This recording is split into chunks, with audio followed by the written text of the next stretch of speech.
Okay. కేవలం 5,000 రూపాయలు ఖర్చవుతాయి. ఎందుకంటే జీలుగ విత్తనాలు హ్మ్. సబ్సిడీలో కొంటే ముందే చెప్పి డిపార్ట్మెంట్‌లో ఒక అగ్రికల్చర్ ఆఫీసర్‌కి చెప్పి కొంటే కేజీ రూ. 42. 10 కేజీలు కావాలి హ్మ్. ఎకరాకి. ఎకరాకి. హ్మ్. రూ. 400 రూ. 500 ఖర్చవుతది. హ్మ్. సొంతంగా కొంటే రూ. 95 లేదా రూ. 100 హ్మ్. అంటే రూ. 1000 ఖర్చొస్తది. హ్మ్. అంటే విత్తనానికి రూ. 1000 ఖర్చు పెడతాం. హ్మ్. వాటిని విత్తడానికి ఎకరానికి ఇంకొక 500-600 లేదా రూ. 1000 ఖర్చు పెట్టుకోండి. హ్మ్. రూ. 2000 ఖర్చు విత్తనం వరకు. హ్మ్. మళ్ళా దాన్ని భూమిలో కలపడానికి మళ్ళా ఒక రూ. 1000 పైన ఖర్చు. హ్మ్. సో, ఇలా చేయడం వల్ల అన్ని రకాలుగా వేసినా కూడా 4,000, 5,000 మించదిది. ఓకే. కానీ హ్మ్. నువ్వు రూ. 1,00,000 పెట్టి కొనే పశువుల ఎరువు 50 టన్నుల పశువుల ఎరువు వేస్తే నీ భూమికి ఎంత శక్తి వస్తుందో, ఒక సంవత్సరము పంటకు ముందు 50 రోజులు నువ్వు ఒక పచ్చిరొట్ట పైరును పెంచి కేవలం 4, 5,000 రూపాయల ఖర్చుతో పెంచి దాన్ని భూమిలో కలిపిస్తే అంత శక్తి వస్తది. ఓకే. హుహు. హుహు. సో, ఇప్పుడు పశువుల ఎరువు లేదని ఎవరు దిగులు పడాల్సిన పని లేదు. అవసరం లేదు. నా దగ్గర లేదు కదా! ఇప్పుడు యాడ చేస్తా నేను అని దాన్ని పక్కన పడేయాల్సిన పని లేదు. హ్మ్. ఇది సులభమైన పద్ధతి. హ్మ్. సో, దీనికి 50 రోజులు పెంచుతావు ఒక పైరుని, పచ్చిరొట్ట పైరుని. దాన్ని భూమిలో కలిపిన తర్వాత రొటోవేటర్ కొట్టేసిన తర్వాత భూమిలో కలిసిపోయి అది కుల్లడానికి ఇంకొక 20 రోజులు సమయం పడుతుంది. హ్మ్. 70 రోజులు. హ్మ్. పైరు పెట్టకముందు 70 రోజుల వ్యవధి. మీరు ఇందాక అన్నారు కదా! సమ్మర్‌లో ఏం చేస్తే బావుంటుంది? ఈ హ్మ్. కాలాన్ని ఎలా వినియోగించుకోవాలి రైతు అని అడిగారు కదా! హ్మ్. సో, అందులో ఇది భాగం. ఓకే. విత్తడం వల్ల తిరిగి భూమిలో కలపడం వల్ల సేద్యమవుతుంది. హ్మ్.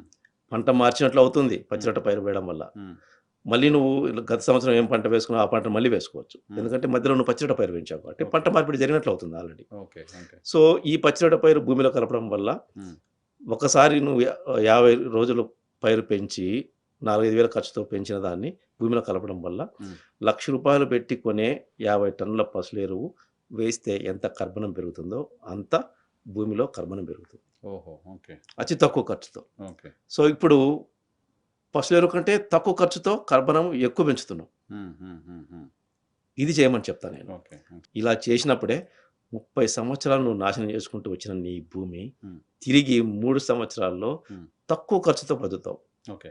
రూ. 5,000 ఇలా నేను చెప్పినట్లు కర్బనం పెంచుకోవడానికి, తర్వాత ఈ సూక్ష్మజీవులు ఇవి కొనడానికి కొంత ఖర్చవుతది. హ్మ్. అవి వచ్చేసి ఒక రూ. 2,000 అట్లా ఖర్చవుతది. హ్మ్. నాకు తెలిసి వాటితో కలుపుకొని రూ. 5,000 అవుతది. హుహు. మొత్తం అంతా ఎందుకంటే జీలుగులు, సాగు జీలుగా చేయడం, దున్నడం దున్నడము అంతా ప్లస్ కలిపి. హ్మ్. ఈ సూక్ష్మజీవులు కొనడం అంతా కూడా 5,000తో అయిపోతది. హ్మ్. ఎందుకంటే విత్తనము రూ. 500, విత్తడానికి ఒక రూ. 1,000, తిరిగి భూమిలో కలపడానికి రూ. 1,000 అయితే ఈ సూక్ష్మజీవులకి ఒక 2,000, రూ. 2,500 అట్లా హ్మ్. ఖర్చయితది. హ్మ్. హ్మ్. రూ. 5,000 అయిపోతది మొత్తం. హ్మ్. మొత్తం ఒకసారి, ఖర్చు 2 5,000. సార్లు పిచికారీ చేయటానికి అయ్యే కూలీ ఖర్చు అంతే. కూలీ ఖర్చు అంతే. అంతే. 2 పిచికారులు రూ. 5,000 అయితది హ్మ్. ఈళ్ళకి. హ్మ్. 2 పిచికారులు రూ. 5,000 అయితది. అవును. కానీ రూ. 5,000 ఈడ భూమి మీద పెట్టుబడి పెడితే హుహు. తరువాత పైరు మీద పెట్టే పెట్టుబడిలో రూ. 50,000 తగ్గుతది. హుహుహుహు. ఇది గమనించాలి రైతులు. హ్మ్. ఖచ్చితంగా తగ్గుతది రూ. 50,000 పెట్టుబడి. హ్మ్. ఒక 6 నెలల్లో పైరు నువ్వు కూరగాయల పంటలు సాగు చేస్తూ ఉంటే హ్మ్. ఖచ్చితంగా దాని మీద రూ. 50,000 పెట్టుబడి తగ్గించిన వాడివైతావు ముందుగానే. ఇక్కడ రూ. 5,000 పెట్టుబడి పెడితే. సో, అప్పుడు మామూలుగా పశువుల పెంట తీసుకెళ్తారు కదా! పొలానికి తీసుకెళ్ళి చల్లుతాం కదా! సో, అప్పుడు వాళ్ళు ఈ సూక్ష్మజీవులను ప్రత్యేకంగా ప్రవేశపెట్టాల్సిన అవసరం ఉండదా? వాళ్ళు ఓన్లీ పెంటతో లేదు. చేస్తే పోతుందా? అంటే ఆల్రెడీ నాశనం చేసుంటారు కాబట్టి, హ్మ్. ఒకళ్ళు రెగ్యులర్‌గా పశువుల పేడ వాడుతూ వచ్చిన వాళ్ళ దగ్గర పెద్ద నాశనం జరిగుండదు భూమి. ఉండదు. ఆహా! ఎవరైతే బర్రెలు, ఆవులు ఇయన్నీ పెట్టుకొని కంటిన్యూ‌గా నడుపుతూ ఆ భూమిలో ఈ పశువుల ఎరువు అన్నీ వేసుకుంటూ వచ్చింటారో, హ్మ్. వాళ్ళకి పెద్ద నాశనం జరిగుండదు. హుహు. హ్మ్. ఎందుకంటే కర్బనం ఉంటుంది.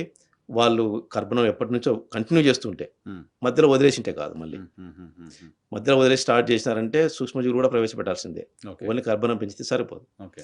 సో, అలా బిగినింగ్ నుంచి ఎవరైతే పశువుల ఎరువు ఇవన్నీ తప్పనిసరి భూమిలో వేసుకుంటూ వచ్చారో, ఈ 30 సంవత్సరాలు కూడా వదలకుండా, హ్మ్. వాళ్ళకి ఈ సమస్యలుండవు ఖచ్చితంగా. ఓకే. వాళ్ళ పైర్లో తెగుళ్ళుండవు, ఇవన్నీ ఉండవు. హుహుహుహు. కానీ అలా చేస్తున్న వాళ్ళు ఎవ్వరు లేరు. తగ్గిపోయారు అసలు. నేను మీరు ఇంకొక చెప్తుంటే విన్ గుర్తొస్తుంది. ఎప్పుడో ఇ చిన్నప్పుడు చూసేవాళ్ళం పెంటల్లో ఇంకొక కూడా. దౌర్భాగ్యం ఏందంటే, హ్మ్. బర్రెలు ఇవన్నీ ఉన్నవాళ్ళు పశువుల ఎరువు అమ్ముకుంటున్నారు. ఓహో! నేను చాలామంది రైతులని గమనించిన. అసలు ఏంది ఈ పరిస్థితి అనిపించింది. హ్మ్. వాళ్ళు ఇప్పుడు ఇదివరకేందంటే మనకు దిబ్బలుండేటివి. హ్మ్. పశువుల ఎరువు వేయడానికి దిబ్బలుండేవి. ప్రతి ఇంట్లో దిబ్బలుండేటివి. ప్లేస్ ఉండేది. ఆ దిబ్బలుండేది. దిబ్బల్లో అంటే చుట్టూ గోడ కట్టేసి అది దాంట్లో వేసిన తర్వాత మళ్ళీ ఆ గంజు తీసుకొచ్చి దాని మీద పోసేవాళ్ళము. హ్మ్. వర్షానికి వాటర్ పడ్డా అక్కడ పడి అదంతా కుళ్ళిపోయేది. హ్మ్. ఇప్పుడేమైందంటే అవి లేవు గాబట్టి, దిబ్బలు లేవు గాబట్టి ఊరి బయట ఒకవేళ ఎవరైనా బర్రెలందుకు పెట్టుకున్నా సరే ఊరి బయట ఎత్తు ప్రదేశంలో తీసుకెళ్ళి పడేస్తున్నారు. రోడ్డు సైడ్ గాని అట్లా కుప్ప పెట్టేస్తున్నారు. హ్మ్. అది కుల్లదు. పాత రోజుల్లో చుట్టూ రాళ్ళతో కట్టేవాళ్ళం. కట్టి లోపల ఉండేది కాబట్టి లోపల ఉండేది కృత్రిమంగా మనం కాబట్టి ఎరువు తయారు చేస్తున్నట్టే ఆ! ఈరంతా. ఎప్పుడైనా సరే భూమిలో పచ్చి ఎరువు వేయడం అంటే విషం వేయడం. హ్మ్.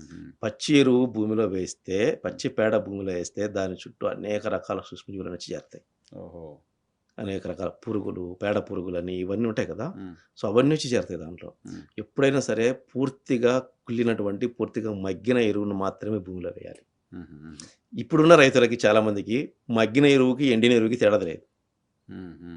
ఎండటం వేరు, మగ్గడం వేరు ఆ! కదా! హ్మ్. నేనెప్పుడన్నా అడిగితే చెప్తా. "నీ పసుల ఎరువు కుళ్ళిపోయిందా?" అంటే, హ్మ్. "బాగా ఎండింది సార్" అంటాడు. హ్మ్. అంటే దానికి ఆ భాష ఏందంటే వాళ్ళకి అలాగా అర్థమైతుంది. హుహుహు. ఎండడం వేరయ్యా, కుల్లడం వేరు. హ్మ్. నువ్వు గుంతలో వేసి దాన్ని నీళ్లు పట్టడం గానీ, ఆవు గంజు, ఈ గంజు పోయడం గానీ ఇవన్నీ చేస్తున్నావా? నీ పశువులకు గంజు ఎందుకు పోయడం చేస్తున్నావు అంటే, "అయ్యేం చేయలేదు సార్. వచ్చిందని నాకు కుప్ప పోస్తున్నా" అంటే. హ్మ్. అది కుప్పగా పోస్తే ఎండుతుంది తప్పనిచ్చి కుల్లదు. హ్మ్. సో, దాన్ని అది కూడా ఏం చేస్తారు, మళ్ళీ వేరే వాళ్ళు ఎవరైనా కొనేవాళ్ళు ఉంటే దాన్ని అమ్మేస్తారు. ఓహ్!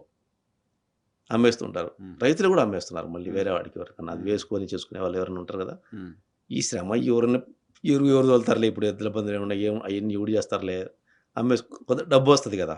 ఆ టైంకి 2 యూరియా కట్టలు, డీఏపీ కట్టలు తెచ్చుకుందాంలే. అయిపోతుందన్నట్టు. అలా అయిపోయింది ఇప్పుడు పరిస్థితి. హ్మ్. హ్మ్. హ్మ్. సో, ఆ పని చెయ్యకండి. హ్మ్. పసులెరువు నీకు వస్తుందంటే, నీకు పశువులున్నాయంటే తప్పనిసరి దిబ్బ ఉండాల్సిందే. హ్మ్. గుంతలాంటి ప్రదేశం ఉండాల్సిందే. అందులో వేసి పైన నువ్వు గంజెందుకు నువ్వు వేయాల్సిన పనిలే. కనీసం వర్షాకాలంలో వర్షం పడ్డా జనరల్‌గా వర్షం పడుతుంటది. కుళ్ళుతుంటాయి కుళ్ళిపోతా ఉంటది. పచ్చివి. ఆ! ఆ! సో, అలా కుళ్ళిన ఎరువును మాత్రమే భూమిలో వేయాలి. హ్మ్. పచ్చి ఎరువు, ఎండిన ఎరువు వేయకూడదు. సో, 30 సంవత్సరాల నుంచి పాడైపోతూ వస్తుంది అంటే 30 సంవత్సరాల క్రితం మనం చేసింది ఇదే. ఇదే. నువ్వు కొత్త చెప్తున్న సైన్స్ ఏం లేదు. లేదు. అందుకే 30 నేను సంవత్సరాల చెప్పింది. క్రితం దెబ్బలుండేయి, ఓఎన్‌బీఏ గేదెలుండేయి. అంటే నీకు ప్రకృతి పరంగా జరుగుతున్న సృష్టి ధర్మం ప్రకారము జరిగిన వాటిని మర్చిపోయాం. ఎక్కడైతే మర్చిపోయామో వాటిని గుర్తు చేయడమే ఓఎన్‌బీఏ. ఓకే. ఇది కొత్త టెక్నాలజీ కాదు. ఓకే.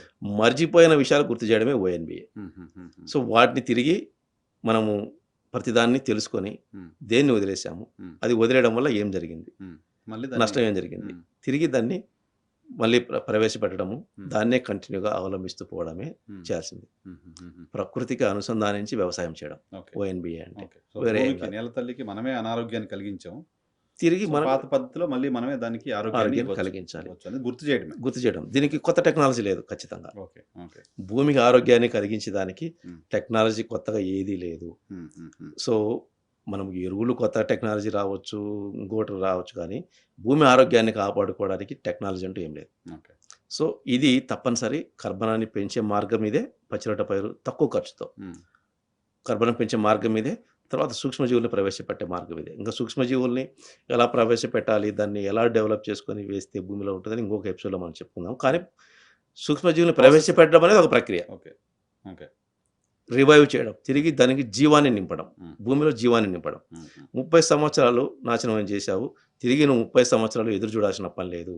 3 సంవత్సరాలు పచ్చిరొట్ట పైరు పెంచి భూమిలో కలిపేసి కర్బనాన్ని పెంచు. నువ్వు నాశనం చేసినటువంటి సూక్ష్మజీవుల్ని తిరిగి భూమిలో ప్రవేశపెట్టు. ఓకే. ఇలా చేయడం వల్ల 30 సంవత్సరాలు నువ్వు కోల్పోయిన నీ భూమిని 3 సంవత్సరాల్లో బాగు చేసుకొని తిరిగి నీ బంగారు నేలను నువ్వు తిరిగి పొందుతావు. ఇది ఈ విభాగంలో రైతులు తెలుసుకోవాల్సినటువంటి ముఖ్యమైన